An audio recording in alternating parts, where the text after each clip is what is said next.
একজন ভক্ত কমেন্ট করেছিলেন, প্রভু আমার গুরুদেব 4 মাস হলো দেহ রেখেছেন এবং আমার গুরুদেব আমাকে যে চিত্রপট দিয়েছিলেন সেবা করার জন্য আমি সেই চিত্রপটই সেবা করছিলাম, তবে আমি তো চরণামৃত গ্রহণ করতে পারি না, তো এখন আমি কি করব? তো দেখুন, আপনি যেহেতু কমেন্ট করেছিলেন যে আপনার গুরুদেব দেহ রেখেছেন এবং যিনি আমার দীক্ষাগুরু ছিল সে আপনাকে চিত্রপট দান করেছিলেন যাতে আপনি চিত্রপট সেবা করতে পারেন। এবার যেহেতু আপনার গুরুদেব দেহ রেখেছেন, আপনি চাইলে অন্য জায়গা থেকেও আপনি মন্ত্র সংস্কার করাতে পারেন, অর্থাৎ আপনার যে দীক্ষাগুরু যে মন্ত্র দিয়েছিলেন সেই মন্ত্রটিও আপনি অন্য গুরুর থেকে সংস্কার করাতে পারেন এবং যদি আপনি চান তো আপনার অন্য জায়গা থেকে দীক্ষাও নিতে পারেন। এবং যদি আপনি চান যে না আমি কারোর থেকে দীক্ষা নেব না, আমার যিনি গুরুদেব ছিলেন তিনি আমার আমি তাকেই রাখতে চাই এবং তিনি যে বীজ মন্ত্র দিয়ে গেছেন আমি সেটাই কন্টিনিউ করতে চাই, এগিয়ে নিয়ে যেতে চাই, তো আপনি সেটাও করতে পারেন। এখন মেন টপিক হচ্ছে আপনি কিভাবে চরণামৃত পাবেন। দেখুন, যেহেতু আপনি চিত্রপট সেবা করেন, আপনি জল সংখ্যে স্মরণে স্মরণে যেরকম আমরা ভগবানকে স্নানাদি সম্পন্ন করাই, তো আপনি জল সংখ্যে স্মরণে ভগবানকে স্নানাদি সম্পন্ন করে সেই জল আপনি চরণামৃত হিসেবে পান করতে পারেন। এবং যদি আপনার তাতে সন্তুষ্টি লাভ না হয়, আপনি যদি চান যে আপনি আমাদের মতন অর্থাৎ যারা শ্রী বিগ্রহ সেবা করেন আপনি তাদের মতন শ্রী বিগ্রহ সেবা করবেন, তো আপনি কারোর থেকে শ্রী বিগ্রহ নিন, অর্থাৎ আপনি কাউকে টাকা দিন, টাকা দিয়ে বলুন যে তিনি যাতে আপনাকে একটি বিগ্রহ এনে দেয়, অর্থাৎ কোনো চেনা জানা কোনো বৈষ্ণব, কোনো সদাচারী বৈষ্ণবের থেকেই নেবেন, অর্থাৎ যে বৈষ্ণব প্রসাদভোজী, যে বৈষ্ণব নিত্য ভগবানকে সেবা করেন, তো আপনি তার থেকেই বিগ্রহ নেবেন। তো আপনি চাইলে আপনি আমার থেকেও নিতে পারেন এবং আপনি চাইলে আপনি অন্য কোনো বৈষ্ণবের থেকেও নিতে পারেন, সেটি সম্পূর্ণ আপনার ব্যক্তিগত ব্যাপার। যেহেতু আপনি বলেছেন যে আপনি বিগ্রহ সেবা করতে চান বা আপনি চিত্রপট সেবা করছেন এবং কীভাবে চরণামৃত পাবেন, তো আমি আপনাকে এই পথটা দেখিয়ে দিলাম এবং এই পথটা বলে দিলাম যে আপনি এইভাবে চরণামৃত পেতে পারেন। এবং আপনি একটা কাজ করবেন, যাকে দিয়ে বা যেই শুদ্ধ বৈষ্ণবের থেকে আপনি বিগ্রহ নেবেন, আপনি তাকে দয়া করে বলবেন যে তিনি যাতে আপনার বাড়িতে বিগ্রহটি প্রতিষ্ঠা করে দিয়ে যায়।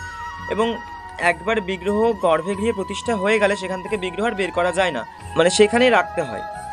তো আমার গুরুদেব আমাকে তাই বলেছেন যে একবার বিগ্রহ প্রতিষ্ঠা করা হয়ে গেলে তাকে সেখান থেকে বের করতে নেই, কারণ আমরা রাস্তাঘাটে নানান মানে নোংরা আবর্জনা ময়লার উপর দিয়ে চলাফেরা করি এবং কার শরীরে কি রয়েছে, কেউ হসপিটাল থেকে আসছে, কেউ ময়লা নর্দমা ঘেটে আসছে, তো আমরা যদি আমাদের সঙ্গে করে নিয়ে ভগবানকে নিয়ে ঘুরি তবে তারও অশুদ্ধিকরণ ঘটে। যেহেতু ভগবানকে অশুদ্ধি করা যায় না বা ভগবান অশুদ্ধ হয়ও না, কারণ ভগবান হচ্ছে পবিত্র, কিন্তু তবুও যেহেতু আমরা আমাদের ভগবানকে নিজেদের আপনভাবে সেবা করি এবং নিজেদের সন্তানের মতন করে সেবা করি, তো সেক্ষেত্রে আমি বলবো যে ভগবানকে নিয়ে কোথাও বিচরণ না করতে বা ভগবানকে নিয়ে কোথাও না যেতে। এবার আপনি চাইলে লাড্ডু গোপালও নিতে পারেন, আপনি রাধাকৃষ্ণের বিগ্রহ নিতে পারেন, তবে আমি এর আগে একটি ভিডিওতে বলেছিলাম আপনাকে যে লাড্ডু গোপাল নেওয়া সব থেকে ভালো, কারণ তিনি হচ্ছে বাল্যরূপ, বাল্য অবতার। তো বাল্য অবতারে যদি আপনি কোনো ভুল ত্রুটি করেন তবে লাড্ডু গোপাল আপনাকে ক্ষমা করে দেবে। এবং যদি আপনি রাধাকৃষ্ণের যুগল সেবা করেন তবে কিন্তু মানে কৃষ্ণের সেবা সঠিকভাবে না করলে রাধারানী অত্যন্ত ক্রুদ্ধ হয়, রেগে যান এবং দ্বন্দ্ব প্রদান করে, যেটা আমি আগের ভিডিওতে বলেছিলাম।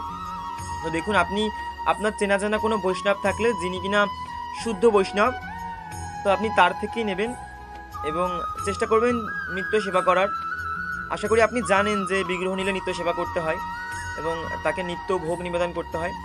সর্বোপরি আমার যেই বিষয়টা আপনাকে বলার সেটি হচ্ছে এটাই, প্রসাদভোজী না হলে আমি বলবো যে মানে মূর্তি বিগ্রহ সেবা না করতে, কারণ মূর্তি বিগ্রহতে প্রচুর দোষ লাগে, অনেক দোষ লাগে, এবং আপনি যদি সঠিকভাবে সেবা না করেন বা সেবা যদি সঠিকভাবে না পড়ে তবে কিন্তু সেখান থেকে ভগবান চলে যাবে, তখন কিন্তু আপনার ক্ষতি হবে। তা আপনি এখনও নিরামিষভোজী অর্থাৎ এখনও প্রসাদভোজী হননি, তো আমি বলবো যে আপনি বিগ্রহ সেবা করুন, যেহেতু আপনি নিরামিষভোজী প্রসাদভোজী হতে পারেননি। তবে ভগবানের মূর্তি মানে প্রতিষ্ঠা করে ফেললে তাকে কিন্তু নিত্য ভোগ নিবেদন করতে হবে এবং তাকে নিত্য সেবা দিতে হবে, কারণ সেবায় ত্রুটি হলে পরে, এর আগের ভিডিওতে বলেছিলাম, সেবায় ত্রুটি হলে রাধারানী দণ্ড প্রদান করবে এবং এই দণ্ড কিন্তু কোনো সাধারণ দণ্ড নয়, কঠিন দণ্ড প্রদান করবে। এবং তখন হয়তো আপনার মনে হবে যে আপনি ভুল করেছেন বা আপনি অনেক মস্ত বড় ভুল করে ফেলেছেন, এখন আপনি কি করবেন? কিন্তু দেখুন, ভয়ের কিছু নেই।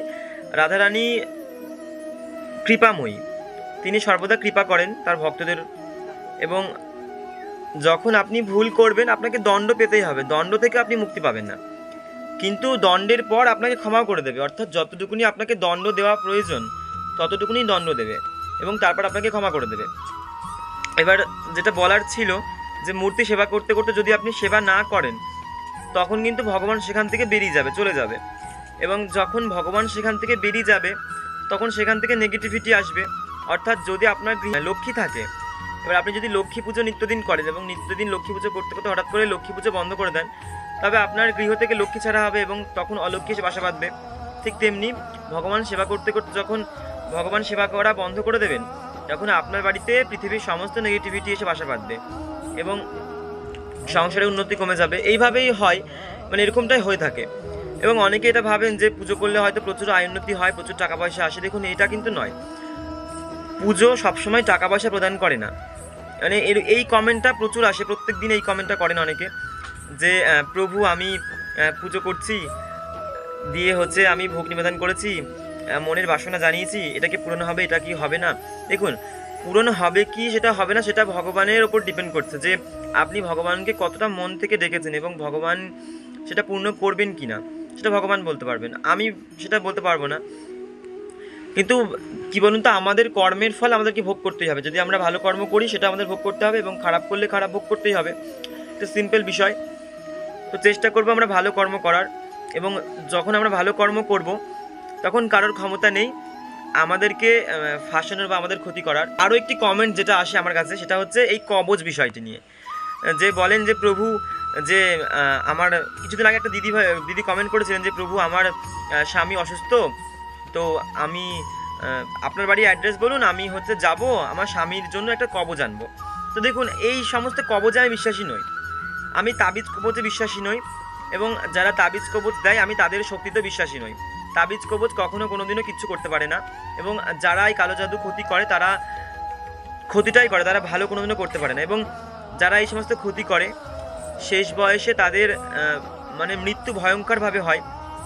যারা কালো জাদু করে বা যারা মানে ডাকিনী তন্ত্রে দীক্ষিত হয়, তাদের যখন মৃতদেহ পোড়ানো হয় তখন তাদের মৃতদেহ পুড়তে চায় না এবং তাদের মৃতদেহ থেকে পচা গলা গন্ধ বেরোয়, যেটা একটা বাজে দুর্গন্ধ। এবং তাদের মৃতদেহকে সবসময় কিরোসিন দিয়ে পোড়ানো হয়। মানে তাদের দেহ এতটাই অপবিত্র, মানে ভগবানও নিতে চায় না। এবং তাদের আত্মা কিন্তু সর্বদা ঘুরে বেড়ায়, অর্থাৎ তাদের আত্মা কখনোই মুখ খোলা হয় না। দেখুন, আমি বা আপনি, আমরা ভক্ত, আমাদের মৃত্যুর পর আমরা সাধারণভাবে আমাদের যতটা পাপ হয়েছে আমরা সেই পাপের শাস্তি পাবো, পেয়ে আমরা ঠিক ভগবানের কাছে স্থান পাবো। এটা হচ্ছে একটা সাধারণ বিষয়, সাধারণ একটা জ্ঞান। কিন্তু যারা সর্বদা অন্যের ক্ষতি করে বা এই কালো জাদু তন্ত্র মন্ত্র করে তারা কিন্তু কখনোই শান্তি পায় না এবং তারা মৃত্যুর সময় দোষ পায়। এবং এই দোষ থেকেই বোঝা যায় যে তারা বৈকুণ্ঠে স্থান পাবে না, এবং তাদেরকে বৈকুণ্ঠে স্থান পাওয়ানোর জন্য অনেক যাগযজ্ঞ করতে হয় এবং দোষ কাটাতে হয়। নানান ধরনের বিধি থাকে, শ্রাদ্ধের যে সমস্ত বিধি নিয়ম থাকে সেগুলো করতে হয়। আমি এর আগে একটি ভিডিও করেছিলাম যে শ্রাদ্ধ আমরা কেন করব এবং শ্রাদ্ধের কি গুণ, শ্রাদ্ধ করলে কি ফল পাওয়া যায়। দেখুন, আমি একটু সংক্ষেপে বলছি। শ্রাদ্ধ মানেই হচ্ছে দান। যারা বলেন যে মানুষ মারা গেলে 1 বছর দান করতে নেই, তারা একটা ভুল ধারণার মধ্যে থাকেন। দেখুন, শ্রাদ্ধ মানেই হচ্ছে দান, শ্রাদ্ধের অর্থই হচ্ছে দান। অর্থাৎ যখন আমরা শ্রাদ্ধ করছি, আমাদের পরিবারের কেউ মারা যাচ্ছে, তখন আমরা শ্রাদ্ধ করছি, তখন আমরা সমস্ত কিছু দান করি। জুতো থেকে শুরু করে খাট, পালঙ্কে, কোলবালিশ, থালা, বাসন, গ্লাস, A to Z, অষ্টধাতু দান করি, সোনা রূপো পাথর, সমস্ত কিছু, জুতো, ছাতা, ইচ অ্যান্ড এভরিথিং। অর্থাৎ আমরা এই সমস্ত দানের মাধ্যমে যেই ব্যক্তি মারা গেছে সেই ব্যক্তি যত পাপ করেছেন সেই ব্যক্তির পাপ যাতে খণ্ডন করা যায় এবং ভগবান যাতে তাকে কৃপা করে বৈকুণ্ঠে স্থান দেন। এবং অনেকেই জানেন না এবং অনেকেই বলেন যে আমাদের বাড়িতে মারা গেছে একজন, তো সেই জন্য আমরা এই 1 বছর ভগবানকে কোনো দান করব না বা পুজোর কোনো কাজে আমরা টাকা দেব না, কোনো রকম কোনো দান করব না। তারা মূর্খ এবং তারা বেশি জানেন। কারণ যখন আমরা শ্রাদ্ধের যখন পিণ্ডদান করা হয় বা শ্রাদ্ধে যখন দান করা হয়, শ্রাদ্ধের যে পুজোটা করা হয় সেই পুজোটা কিন্তু শুধুমাত্র শ্রীহরি শ্রী বিষ্ণু শ্রীমান নারায়ণকেই করা হয়। অর্থাৎ নারায়ণকে সাক্ষী রেখেই পুজোটা করা হয়। তো যখন আমরা শ্রাদ্ধের ক্রিয়া করব, তখন যদি আমরা নারায়ণকে সাক্ষী রেখে সম্পূর্ণ ক্রিয়াটা করি, অর্থাৎ নারায়ণকে আমরা পুষ্প নিবেদন করছি, নারায়ণকেই আমরা অর্ঘ্য নিবেদন করছি, নারায়ণকেই আমরা সমস্ত কিছু নিবেদন করছি, তো যখন নারায়ণকেই আমরা পুজো করতে পারছি আমাদের অছুত অবস্থায়, তাহলে সারা বছর আমরা কেন ভগবানকে পুজো দিতে পারবো না, এবং সারা বছর আমরা কেন দান করতে পারবো না? বিশেষ করে মানে কিছু কিছু ব্রাহ্মণ যারা কিচ্ছু জানে না, তারা এই সমস্ত ভুলভাল কথা বলে এবং মানুষের মনে ভুল ধারণা প্রেরণ করে। দেখুন, কিচ্ছু হয় না এই সমস্ত করে। যদি আজকে আমার বাড়ির কেউ মারা যায়, তবে আমি কি আমার বাড়ির অন্য অন্য সদস্যদেরকে খেতে দেবো না, বা আমি আমার অন্য অন্য সদস্যদের সঙ্গে কথা বলবো না, বা আমার পরিবারে যারা রয়েছে তাদের সঙ্গে ভালো ব্যবহার করবো না? এরকম তো নয়। তো তাহলে শ্রাদ্ধের ক্ষেত্রে এরকম কেন হবে, বা অচ্যুতের ক্ষেত্রে এরকম কেন হবে যে আমরা পরিবারের কেউ মারা গেলে আমরা সেই বছরটা কাউকে দান করব না? দেখুন, ওই বছরটা আমরা বেশি বেশি করে দান করব, এবং ওই বছরটা আমরা কি করব, আমরা বাড়িতে হয়তো কোনো সাধু সন্ন্যাসীদেরকে ডেকে খাওয়াতে পারবো না, তবে আমরা বস্ত্র দান করব, আমরা টাকা পয়সা দান করব, আমরা এরকম দান করব, এবং আমরা ওই বছরটুকু আমরা বেশি বেশি করে দান করব, যাতে আমাদের এই দানের মাধ্যমে এবং যে সমস্ত পুণ্য আত্মা রয়েছে অর্থাৎ সাধু সন্ন্যাসী রয়েছে ওদেরকে দান করব, যাতে যিনি মারা গেছেন তার যেন পাপের মানে যে বোঝা সেটা যাতে কমে যায়, অর্থাৎ পাপ খণ্ডন হয়ে পুণ্য অর্জন করতে পারে, এবং তিনি যাতে সেই পুণ্যের মাধ্যমে বৈকুণ্ঠে স্থান পায়। তো এটা একটা সাধারণ বিষয়, এই বিষয়গুলো জানা অত্যন্ত জরুরি। এবং আরও একটা বিষয় যেটা বলার আমার, যে অনেক মায়েরা রয়েছে যারা বলে যে আজকে আমার সন্তানের জন্মবার, আজকে আমি দান করব না, আজকে আমার স্বামীর আজকে আমি দান করব না, আজকে আমার জন্মবার, আজকে আমি দান করব না। আচ্ছা, কেন দান করবেন না? কি এমন বিষয়? জন্মবার মানে কি? কিছুই না। জন্মবারে আরো বেশি বেশি করে দান করুন, এবং যার জন্মবার তাকে দিয়ে দান করান, এতে তারও মঙ্গল হবে এবং আপনারও মঙ্গল হবে। এই দান বিষয়টা মানুষ বুঝতেই চায় না, অর্থাৎ মানে শাস্ত্র সম্বন্ধে সাধারণ মানুষের জ্ঞান নেই। দেখুন, ভগবান কিন্তু সেই জন্যই শাস্ত্র লিখিয়েছেন, এবং এক একটি ভাষা লিখিয়েছেন, যাতে প্রত্যেকটি ভাষার মানুষ পড়ে বুঝতে পারে এবং জানতে পারে যে সঠিক তথ্য কী এবং সঠিক বিষয়টা কী। যতক্ষণ না আপনি না পড়বেন ততক্ষণ আপনি সঠিক বিষয়টা জানতেই পারবেন না। এবং দেখুন, সঠিক বিষয়টা যখন পড়বেন তখন বুঝতে পারবেন যে আমি সঠিক বলছি নাকি আমি ভুল বলছি। তো সবাইকে পড়া উচিত এবং জানা উচিত। সেই জন্যই কিন্তু এখন অর্থাৎ কলিযুগে, প্রত্যেকটি যুগে যদিও বা শাস্ত্র লেখা হতো, শাস্ত্র অনেক যুগ আগে লেখা হয়েছে এবং সেই শাস্ত্র অনুযায়ী এখন চলা হয়। তো দেখুন, যদি শাস্ত্র লেখা না হতো তবে কিন্তু আমরা জ্ঞান তত্ত্ব কিছু জানতে পারতাম না। কারণ মানুষ এখন কারোর মুখের কথা বিশ্বাস করে না, এবং কেউ কারোর সঙ্গে মানে দুদণ্ড বসে কথা বলতে চায় না। তো সেক্ষেত্রে বই একটা অবলম্বন, এবং আমরা বই পড়ে এবং শাস্ত্র পড়ে জানতে পারি যে কোনটা সঠিক এবং কোনটা বেঠিক। তো আমাদের কারোর কথা যদি বিশ্বাস না হয় তো আমরা অবশ্যই শাস্ত্র পড়তে পারি এবং ভাগবত গীতা পড়তে পারি। তো এগুলো থেকে আমরা অনেক তথ্য পাবো, যেগুলো আমাদের জীবনে চলার পথে অনেক সাহায্য করবে। এবং এই প্রত্যেকটি শাস্ত্র আমাদের জীবনে একজন পথ নির্দেশক হিসেবে কাজ করবে, এবং আমাদেরকে পথ নির্দেশনা করবে, আমাদেরকে পথ দেখাবে যে আমাদের জীবনে কি করা উচিত এবং কি করা উচিত নয়। কালকে একজন ভক্ত, আমার বয়সী একজন ভক্ত আমাকে কমেন্ট করেছিলেন যে প্রভু বাড়ির থেকে মানতে চায় না যে প্রসাদ ভোজি হয়েছে। দেখুন, মানবে না কেন? আপনি চুরি করছেন না, ডাকাতি করছেন না, কাউকে খুন করছেন না, তাহলে মানবে না কেন? আপনি ভক্তিপথে চলছেন এবং ভক্তি করছেন, এটা কোনো খারাপ বিষয় নয়। আমার গুরুদেব বলেন যে যারা ভক্তিপথটাকে মানে নিকৃষ্টভাবে দেখে এবং যারা ভক্তিপথে যারা চলে তাদেরকে অপমান করে, তারা নিজেরাই মূর্খ, এবং সর্বোপরি তাদের কোনো জ্ঞান নেই। এবং যারা ভক্তিপথটাকে মানে নিয়ে এগোতে চায় বা চলতে চায় তাদেরকে অপমান করে, তারা পাপ পুরোয়। কারণ শাস্ত্র বলছে এবং ভগবান শ্রীকৃষ্ণ নিজে স্বয়ং বলছে যে যারা আমার ভক্তদের এবং সাধু সন্ন্যাসীদেরকে অপমান অপদস্থ করে তারা জীবনে কখনোই উন্নতির পথ দেখতে পারে না, এবং তাদের জীবনে ঘোর অমঙ্গল নেমে আসে। তো এই বিষয়গুলো আমার কথা নয়, শাস্ত্রের কথা। এবং শুধুমাত্র ভিডিও দেখে কোনো কিছু হবে না, মানে শাস্ত্র দেখতে হবে এবং শাস্ত্র পড়তে হবে। যখন আমরা শাস্ত্র পড়বো তখন আমাদের মধ্যে জ্ঞান অর্জন হবে এবং আমরা বুঝতে শিখবো যে কোনটা সঠিক এবং কোনটা বেঠিক। দেখুন, শাস্ত্রে যা লেখা রয়েছে তা আমি বা আপনি লিখিনি, তা স্বয়ং ভগবান বলেছে এবং গুণীমানী ব্যক্তিরা লিখেছেন। তো সেক্ষেত্রে শাস্ত্র আমরা অবশ্যই বিশ্বাস করব। দেখুন, আমাকে যখন কেউ কোনো কথা বলে আমি সরাসরি গীতা দেখি এবং গীতা পড়ি, শাস্ত্র পড়ি। এবং গুগল রয়েছে আমাদের কাছে, যাদের মনে হয় যে শাস্ত্র পড়বেন না তারা গুগল সার্চ করতে পারেন, গুগলে কিন্তু সমস্ত কিছু পেয়ে যাবেন। গুগল সার্চ করুন এবং গুগলে দেখুন, সমস্ত কিছু পেয়ে যাবেন। তো যখন আমাদের হাতের কাছে সমস্ত কিছু রয়েছে তখন আমরা কেন অন্যের ভরসায় পড়ে থাকবো? তো এই ফোনে কিন্তু আমরা সমস্ত কিছু জানতে পারি, তথ্য, ইচ অ্যান্ড এভরিথিং, শাস্ত্রের এভরিথিং A to Z জানতে পারবো আমরা ফোন থেকে সমস্ত কিছু জ্ঞান অর্জন করতে পারবো। আমাদের অন্য কোনো কিছুর উপর অবলম্বন করতে হবে না। এবং যারা খুব পড়তে ভালোবাসেন এবং যারা চান যে না আমি শাস্ত্র পড়েই জ্ঞান অর্জন করবো, তারা শাস্ত্র পড়তে পারেন। এখন প্রত্যেকটি ভাষার জন্য এক একটি ভাষায় শাস্ত্র তৈরি করা হয়েছে, তো শাস্ত্র পড়তে পারেন। আমি আগের দিন ট্রেনে করে যাচ্ছিলাম, দেখছিলাম একজন বিদেশি প্রভু নবদ্বীপ থেকে ফিরছেন, এই 2-1 দিন আগের কথা। আর তো বেশ ভালো লাগলো যে আমাদের ভারতবর্ষে কোথায় কোন অস্ট্রেলিয়া, কোথায় কোন ইংল্যান্ড, ওখান থেকে সবাই চলে আসে আমাদের ভারতবর্ষে কৃষ্ণ ভক্ত হওয়ার জন্য। আর যেখানে আমরা ভারতবর্ষে থাকি, আমাদের বাড়ির পাশে আমাদের নবদ্বীপ ধাম, সেখানে আমরা গিয়ে ভগবানের একটু দর্শন পর্যন্ত করি না। এবং এমনও হয় যে যারা ভক্তরা হচ্ছে তাদেরকে আমরা কটূক্তি প্রদান করি, বাজে মন্তব্য করি।